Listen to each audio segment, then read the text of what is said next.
Eu quero convidar vocês para me acompanhar numa análise de dois filmes comparados à filosofia do Friedrich Nietzsche, esse filósofo que eu sei que muitos de vocês gostam.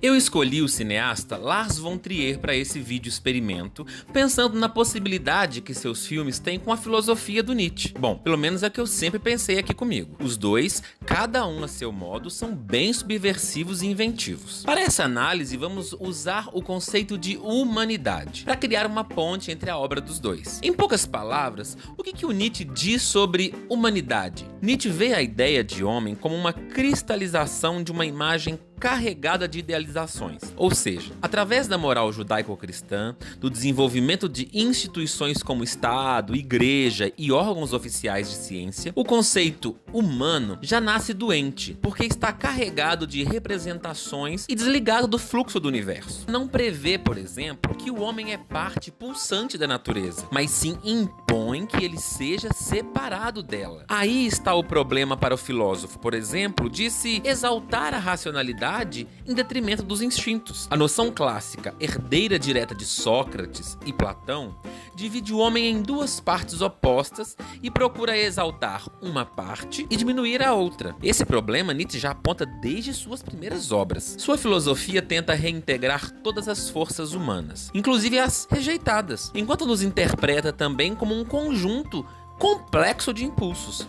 Um jogo de forças regido pela vontade de potência. É nessa perspectiva que vamos também interpretar os filmes do Lars von Trier. Aqui então selecionamos O Anticristo e Melancolia. O primeiro conta a história de um casal que passa por um trauma familiar. O filho pequeno sofre um acidente doméstico e morre enquanto os pais estão transando. O marido psicanalista resolve fazer ele mesmo o tratamento da esposa, que sofreu o abalo mais diretamente. Os dois vão até uma cabana num jardim, no meio de uma floresta denominada Éden. Guarda essa informação porque ela é importante. Lá os métodos do tratamento começam a falhar, enquanto a mulher começa a revelar alguns segredos seus naquele lugar do passado. O segundo filme trata de uma cerimônia de casamento, sob a perspectiva de duas irmãs, Justine, a noiva, e Claire, a cerimonialista. Enquanto o evento acontece, o mundo está em colapso com a notícia de que um planeta chamado Melancolia irá se chocar em breve com a Terra. O cineasta expõe nesses e também em outros filmes que eu decidi deixar de lado nesse vídeo, o projeto de homem clássico que deu errado, buscando evidenciar o lado que o humanismo clássico tentou controlar ou esconder. Seus personagens são a demonstração crua da parte pulsional humana, unida à natureza que age por leis próprias, muitas vezes desconexas e ilógicas. O cineasta explora a fraqueza humana enquanto debilidade ocasionada por um impulso cruel de um padrão de vida e ideal de homem, típica de doutrinas por nós já conhecidas, como eu já citei aqui antes. Em seus filmes, o espectador se vê angustiado, porque percebe que loucura é tentar esconder as partes mais animalescas de nós mesmos sob máscara da racionalidade.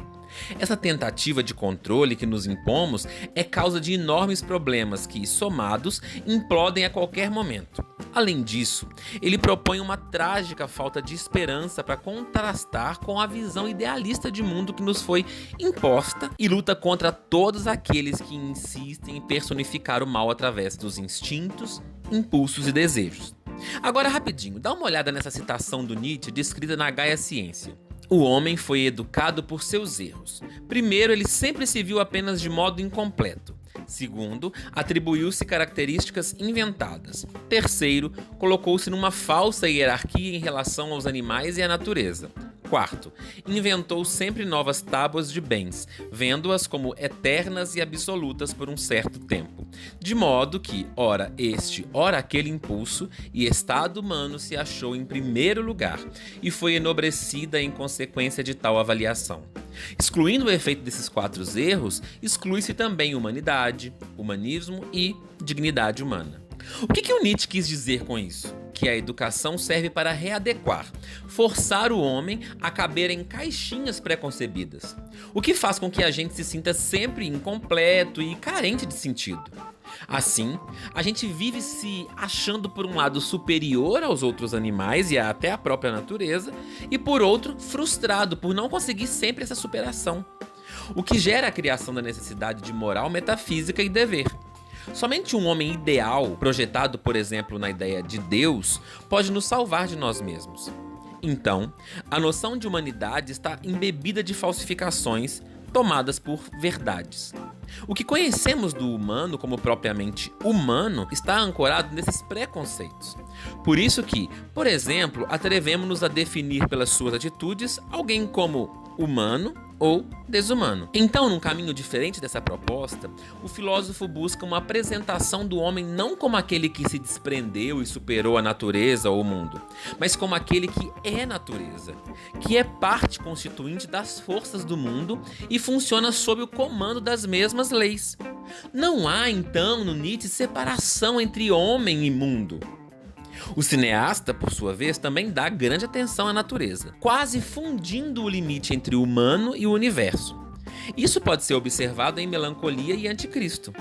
Ali, von Trier trabalha imageticamente a noção de continuidade entre ser humano e natureza. Em Melancolia, nas cenas do prólogo, percebemos a personagem Justine sentindo em si mesmo o universo em colapso. É em seu corpo que estão as sensações de que tudo irá desmoronar. Algo dentro dela não estava bem, como também algo fora estava saindo da previsão dos trilhos científicos. Ela aparece emaranhada a cipós, escorrendo com as águas de um riacho, sentindo entre os dedos as descargas elétricas dos raios, envolvida pelo vento das asas de redemoinhos de mariposas. Já no segundo filme, vemos muitas vezes os personagens principais na mesma situação, rodeados pela mata, perdido em meio ao verde.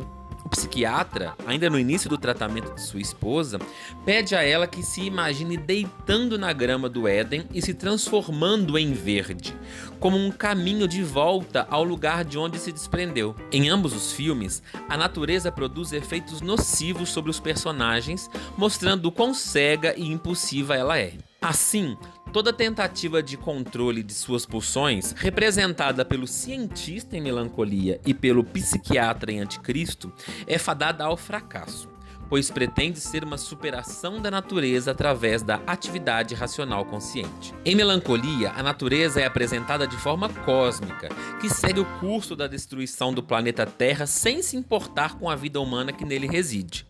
Esse fato expõe a fragilidade de nossa existência e joga por terra toda a noção de sentido e felicidade que tentamos construir enquanto aqui vivemos. O ideal gerado pelo pensamento metafísico, pelo cristianismo, está colocado em xeque. Este fato abala nossa arrogância racional e nos coloca diante de uma situação já imaginada por Nietzsche, na fábula com que ele inicia seu escrito sobre verdade e mentira no sentido extramoral. Lá ele conta que num certo canto remoto do universo cintilante, vertido em incontáveis sistemas solares, havia uma vez um astro onde animais inteligentes inventaram um conhecimento. E o mais engraçado é que ele fala que foi o minuto mais soberbo e hipócrita da história mundial, porque foi apenas um minuto. Depois de a natureza ter respirado umas poucas vezes, o astro congelou e os animais inteligentes tiveram de morrer. Nietzsche e von Trier expõem então a condição frágil do homem diante da existência e evidenciam o quanto nossa tentativa de vencê-la através de pseudo-conhecimentos da verdade pode ser nociva a nós. A ilusão de que damos conta de prever, controlar e superar a natureza é somente provisória, pois, enquanto o conhecimento científico lida com o universo através de leis imutáveis, ele nos surpreende com seu movimento cego e sem telos. A ciência será sempre frágil enquanto não se reconhecer também como uma invenção, algo forjado pelo homem para vencer o agora, mas sempre provisória e necessitada de companhia, da arte, por exemplo. Em Melancolia, John se recusa a acreditar que a ciência falhou na previsão da catástrofe. Ele mantém-se confiante em seus dados e pesquisas até que é confrontado com um planeta desajustado que vem a seu encontro. O fato de ele estar errado o lança de tal forma da sua insignificância diante do universo que ele não dá conta de continuar vivo. de afirmar a existência do jeito que ela é. Enquanto poderia amar a tragicidade e beleza da existência, como seu filho e sua cunhada, por exemplo, preferiu não aceitar a fragilidade do conhecimento humano diante de tudo que o cerca. Seu filho, por sua vez, representando o olhar afirmativo da criança, acaba por produzir uma sabedoria prática da vida, criando uma maneira de perceber o planeta melancolia se aproximar e depois de contemplá-lo vindo. No filme Anticristo, a ciência representada pelo psiquiatra anônimo do filme assume o papel de melhoradora da vida, aquela que julga a natureza. Nesse caso, não só aquela que reúne o conjunto de seres naturais, mas também aquela que representa as tendências ou instintos inerentes que regem o nosso comportamento como uma força má. Ela, numa espécie de autoanálise com nossa parte racional, deve ser controlada e reorganizada, submetida à consciência. Um exercício interpretativo que fazia parte do tratamento em que o marido representa a razão e a esposa representa a natureza, percebemos isso. Vejamos a cena do filme. I'd like to do one more exercise. It's like role-playing. My role is all the thoughts that provoke your fear. Yours is rational thinking.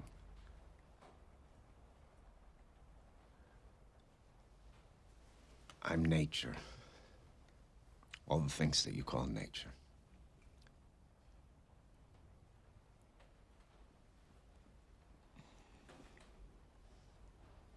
Okay, Mr. Nature. What do you want? To hurt you as much as I can.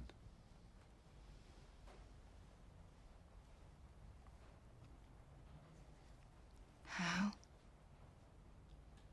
How do you think?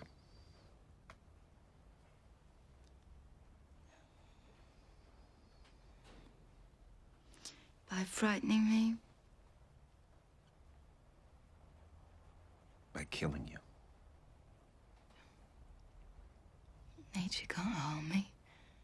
You're just all the greenery outside. No, I'm more than that.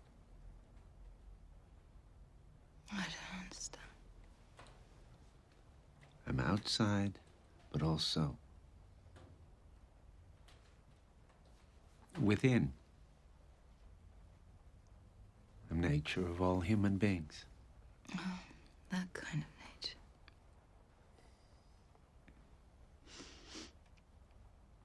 The kind of nature that causes people to do evil things against women.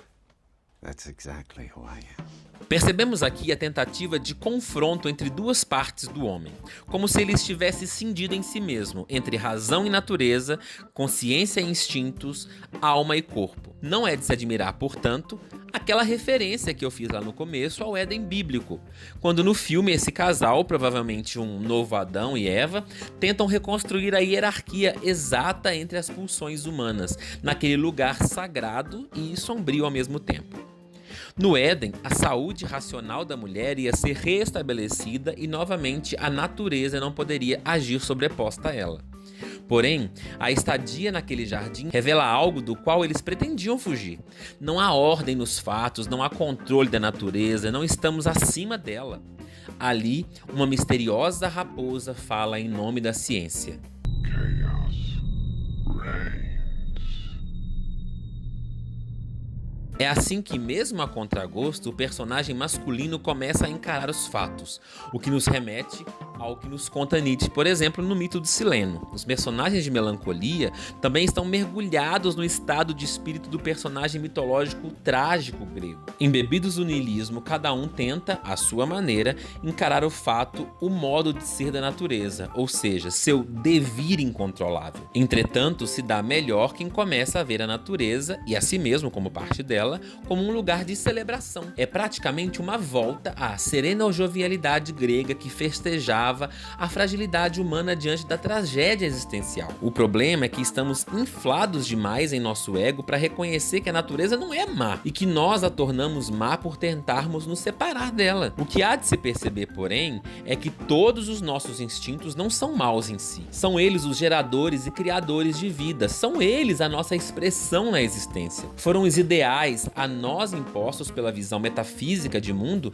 que impediu que nós dessemos vazão a eles, que os considerássemos como bons, como produtores e não como dissipadores, como a nosso favor e não contra nós. Os dois filmes, quando chegam próximos ao final, mostram a vitória da natureza, a imposição de suas vontades, confirmam o fato de que as coisas seguem seu curso independente de nossa tentativa de controle. A natureza segue viva, apesar da extinção da raça humana em melancolia, e segue potente, independente da frustração do psicanalista após o fracasso de seu tratamento em O Anticristo. O que sobrevive, portanto, e sempre sobreviverá, é a vontade de potência.